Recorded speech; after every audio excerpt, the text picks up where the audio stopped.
Welcome to my channel. As this is my first video, it will be my introduction to many of you that I have come to know rather well over the past year and a half or so, from the time I first discovered a YouTube channel, this community. And I've been so honored to be invited into your homes, and I loved the tours of your altars, and I love the ideas that you share with all of us here, and the witchy halls have been fun, and just recently we've gotten to know some of your husbands and partners as well, which is very fun. So I thought it was long overdue for me to introduce myself to all of you so that you can put maybe a name and a face on one of those unknown people that view your channel. My name is Rebecca. Moon Mother would introduce me as one of the real witches of Orange County, as I'm her neighbor just to the north, a few communities up on the freeway here in Southern California. I would describe myself as a green witch. I've come though to this point in the path on my spiritual journey in sort of an unusual way. It's sort of interesting. Through what I call a remembering. Let me explain. I'm a hobbyist.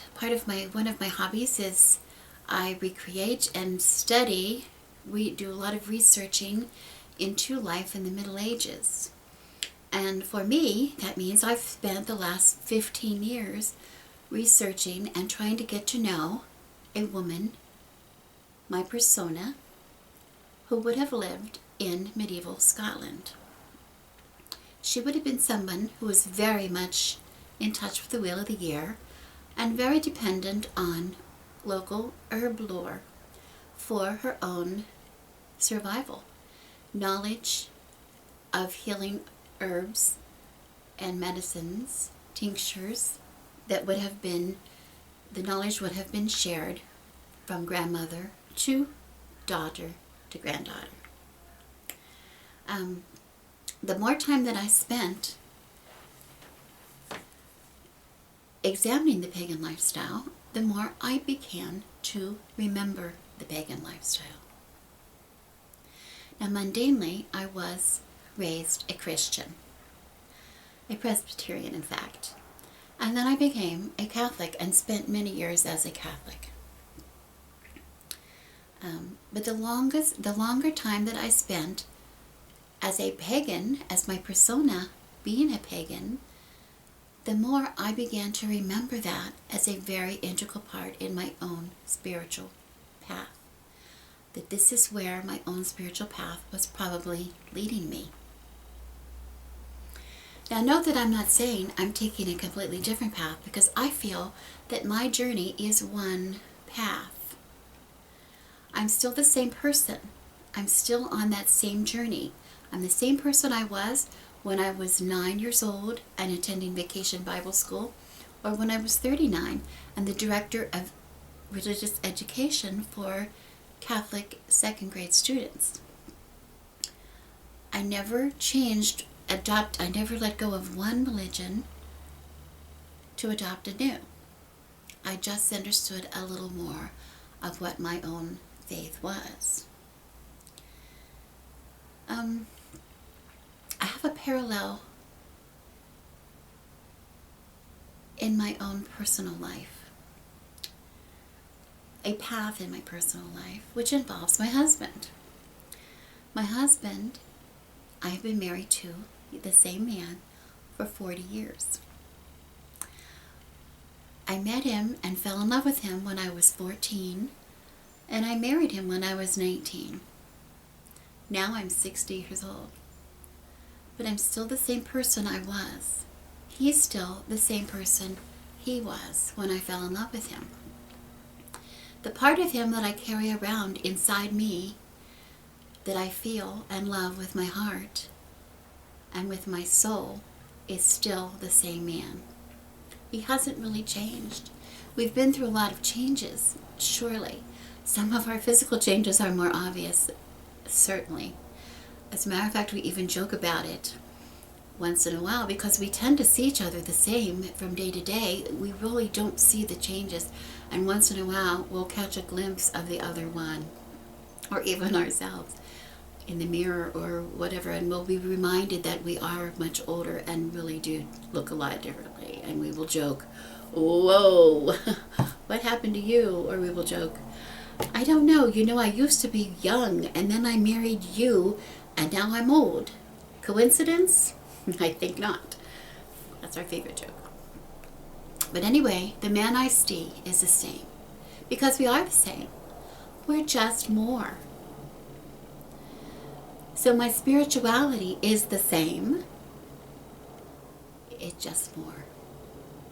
I used to try to put a label on my spirituality by saying, well, first I was a Protestant, and then I became a Catholic Protestant, and then I became a Catholic.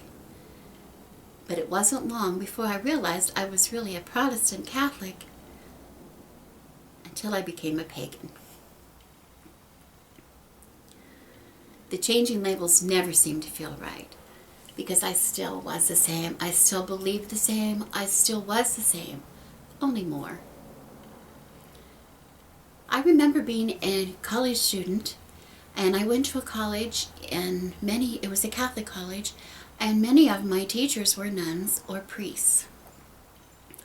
And I remember hearing very often in the mainstream references to God as she. It's true. God was both male and female in the Catholic Church, at least in the 70s. That felt really good for me. That really felt good to me. And I was able to be very comfortable with that for a while. But then I realized I needed so much more. So what was I as I came along this path? Was I now a Christo pagan? Was I a neo-Christian pagan? Perhaps I was a Wiccan? No, I couldn't be a Wiccan. I was really never initiated. I never belonged to any kind of a coven. Could I be a hedge witch? Whatever that is, I'm not sure. So I read many books, like all of us do. We read book after book and collect books. And I do have one book that really seemed to resonate with me. And it must have resonated because I still do refer back to it maybe more often than I do others. I have it right here in front of me. It's called The Grimoire for the Green Witch by Anne Mora. Even though it says it's a complete book of shadows, I don't use it as my book of shadows, but it really helped me to see, yes, perhaps calling myself a green witch was probably accurate. It was wonderful. It was a wonderful reference book for me as a solitary, because, of course, as a solitary, I didn't know what constituted a ritual, and here are some sample.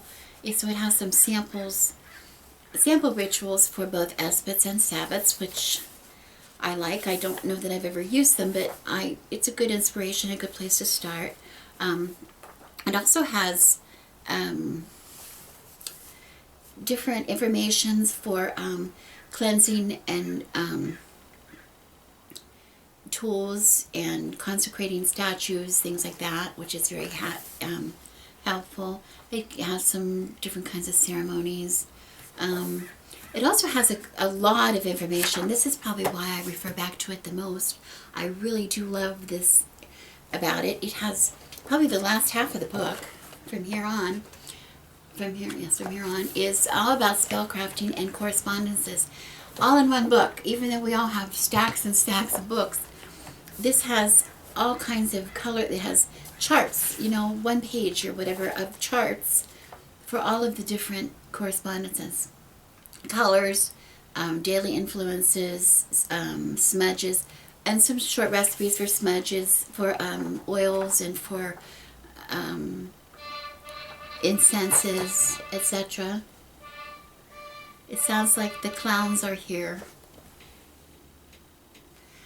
I don't know what that was. It sounded like clowns in their little car, but I don't see clowns.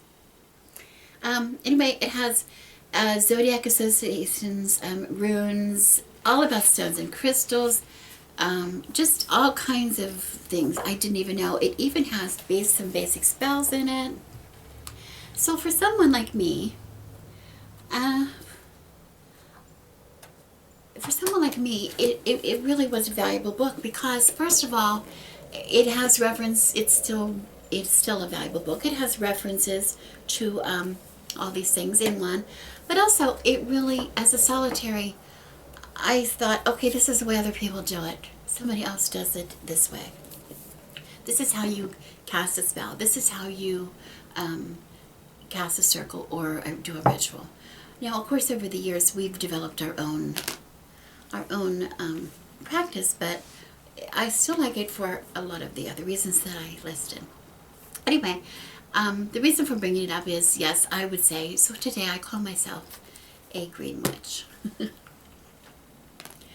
Over the years, the remembrance of my persona's pagan life really became integral to my own. But my path, as I said before, even though it looks different, it's still the same in so many ways. I'm still the same. I still love to read tarot. I started reading tarot when I was in college 40 years ago. I still love it.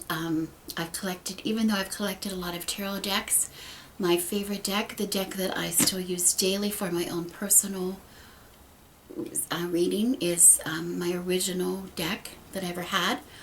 And funny, I always thought for years it was a Rider-Waite. I've just recently learned, well, no, it's not a Rider-Waite. It's a knockoff on the Rider-Waite. Here's one of the cards. Just happen to have it here. It's called hoi polloi. Hoi polloi? Yes, hoi polloi, which I understand is like a knockoff of the Rider-Waite. It's still, the imagery is very much the same. The coloring is a little different. I like that. But the one thing that I really like about it is it's me. It has my juju on it, from all my years. I can still maybe even smell college. I'm not sure. Anyway, I'm the same person. I still read tarot. I just read more when I read tarot. I read more. I still perhaps do ask a question, give me a little insight of what my week is looking like, maybe. But I'm using it now for other things. I'm using it for healing, a healing tool for me right now, which I probably will do a video in the future on that because that's kind of interesting. So anyway, I am still the same. I'm just more. I am more than I ever was. I have a new relationship with Mother Earth, with Gaia. I'm an avid gardener, have always been, but now I'm also an herbalist. I also grow herbs for both healing and magical use. I'm starting to learn more about crystals, even though I've always been very fond of some things. Always been for 15 years very big on amber or a lot of amber. I'm looking into working with other crystals as well, and involving them in my practice.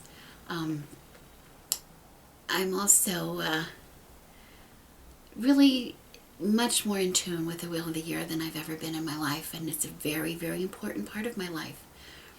With my husband, we celebrate the Esbats, the Sabbats. We worship the goddess and the god, and we cast spells. So that's about all for today. I've really enjoyed getting to know you. I hope you enjoy getting to know me as well. My name is Rebecca. I'm a green witch, and I wish you blessings.